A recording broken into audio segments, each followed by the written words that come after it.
अगर आप सभी से पूछा जाए कि इंडियन स्टॉक मार्केट का सबसे महंगा स्टॉक कौन सा है, तो शायद कुछ लोगों का कहना होगा कि MRF, जिसकी प्राइस 1,25,000 है।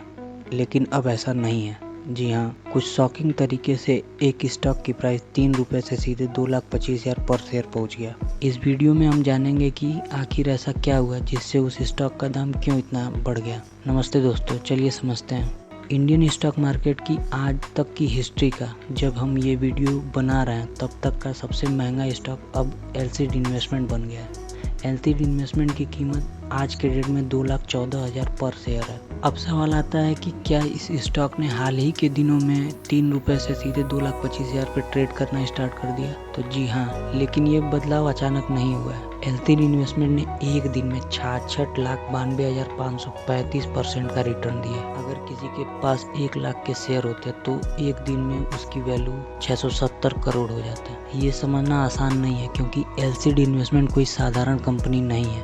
यह एक होल्डिंग कंपनी है। इसका स्ट्रक्चर और काम करने का तरीका काफ़ी अलग है। LCD इन्वेस्टमेंट एक NBFC है जो कि RBI से रजिस्टर्ड है। इसके पास दूसरी कंपनियों के शेयर हैं और इसका मुख्य रेवेन्यू डिविडेंड से आते हैं। इसमें किसी खास तरह का बिजनेस नहीं होता है, लेकिन इसकी होल्डिंग कंपनियां जैसे एशियन पेंट अच्छा प्रदर्शन कर रही हैं। LCD इन्वेस्टमेंट के पास 12,000 करोड़ के इन्वेस्टमेंट है, जिसमें 8,500 करोड़ का इन्वेस्टमेंट ओनली एशियन पेंट में है। LCD इन्वेस्टमेंट के पास एशियन पेंट के 2.5% होल्डिंग है। हालांकि LCD इन्वेस्टमेंट का मार्केट कैप 10 CR का था, जबकि इसका बुक वैल्यू बहुत ज़्यादा था, मार्केट वैल्यू बहुत कम था, जिस वजह से इस स्टॉक में लिक्विडिटी ही नहीं थी। अब लिक्विडिटी क्या होती है, इसे डिटेल में हम टेक्निकल एनालिसिस वाली अपकमिंग वीडियोस में समझेंगे। यहाँ हम बस ये जान लेते हैं लिक्विडिटी का यहाँ पे बेसिकली मतलब ये है कि उस स्टॉक में बायर और सेलर ही नहीं थे। बायर और सेलर ना होने की मेन वजह थी उस स्टॉक की बुक वैल्यू हायर होना। ये स्टॉक जिसके पास भी था वो सेल नहीं कर रहा था, क्योंकि उसे पता था कि स्टॉक की फेयर वैल्यू उसके मार्केट प्राइस से कहीं ज़्यादा है और सभी अपने फेयर वैल्यू का वेट कर रहे थे। साथ ही अगर हम इस कंपनी के प्रमोटर होल्डिंग को देखते हैं तो हम पाएंगे कि एशियन पेंट के जो प्रमोटर हैं, वकील फैमिली, वो इस कंपनी के भी प्रमोटर हैं।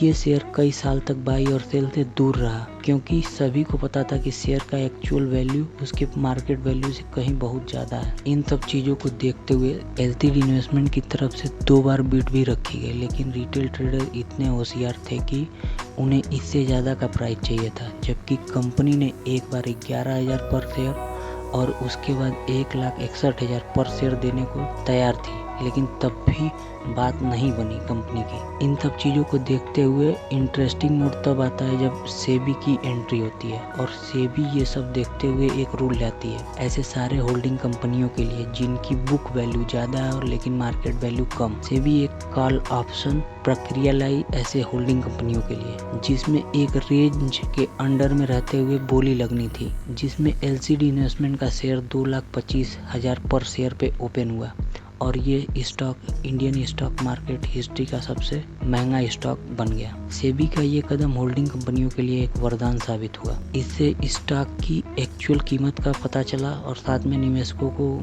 सही फैसले करने का मौका मिला। हालांकि इस स्टॉक में रिटेल ट्रेडर ना के बराबर थे जिन्होंने इसमें पैसा बनाए होंगे। इस तरह की कंपनियां छुपी हुई एसेट होती हैं। ऐसी कंपनियों को कैसे स्कैन करें और वैल्यू इन्वेस्टिंग के क्या क्या तरीके होते हैं, हम आने वाले वीडियो में इसे सीखेंगे। जल्दी मिलते हैं नेक्स्ट वीडियो में। वीडियो अच्छी लगी हो तो अपना वैल्यूएबल रिस्पांस ज़रूर दें। Thank you.